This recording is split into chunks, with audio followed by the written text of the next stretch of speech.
আজকে বানিয়ে দেখাবো একদম ঘরোয়া পদ্ধতিতে ব্রেড ক্রাম্বস রেসিপি।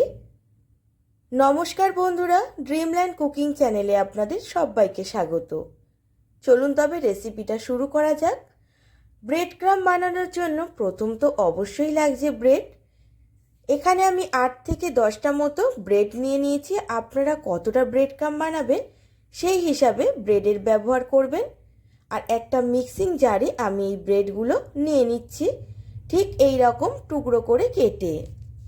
ব্রেডগুলো মিক্সিং জারে গুঁড়ো করার আগে একবার অবশ্যই কোনো ছড়ানো থালা বা প্লেটের মধ্যে বেশ কিছুক্ষণ রেখে দেবেন।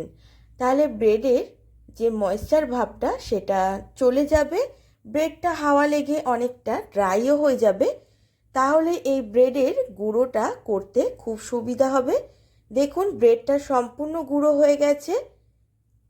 এরপর আর একটা প্রসেস করতে হবে। তার জন্য আমি গ্যাসে একটা ফ্রাই প্যান বসিয়ে দিচ্ছি। আর এই ফ্রাই প্যানটা খুব ভালো করে প্রথমে গরম করে নিতে হবে।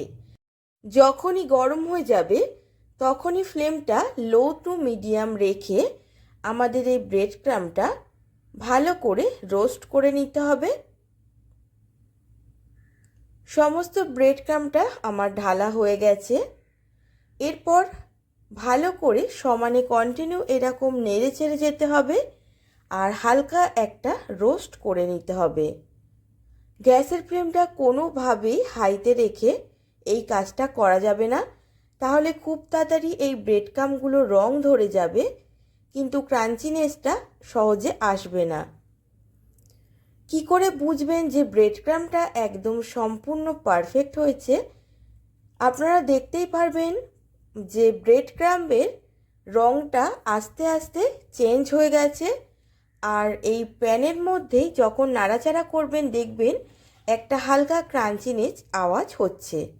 তখনই বুঝে যাবেন যে আপনাদের ব্রেড ক্রাম্বস একদম রেডি। আর এই ব্রেড ক্রাম্ব আমাদের অনেক রকম কাজেই লাগে। নানান ধরনের চপের কোটিনে এই ব্রেড ক্রাম্ব আমাদের কাজে লাগে। আর এই ব্রেড ক্রাম্বটা আপনারা অবশ্যই ঠান্ডা করে অনেক দিন ধরে ফ্রিজে সংরক্ষণ করে রাখতে পারেন। আজকের মতো তাহলে তৈরি হয়ে গেল আমাদের ব্রেড ক্রাম্ব রেসিপিটা ভালো লেগে থাকলে লাইক কমেন্ট শেয়ার করে দেবেন।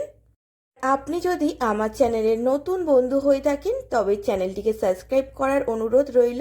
আজ এই পর্যন্তই, দেখা হবে আবার নেক্সট নতুন কোনো রান্নার রেসিপি।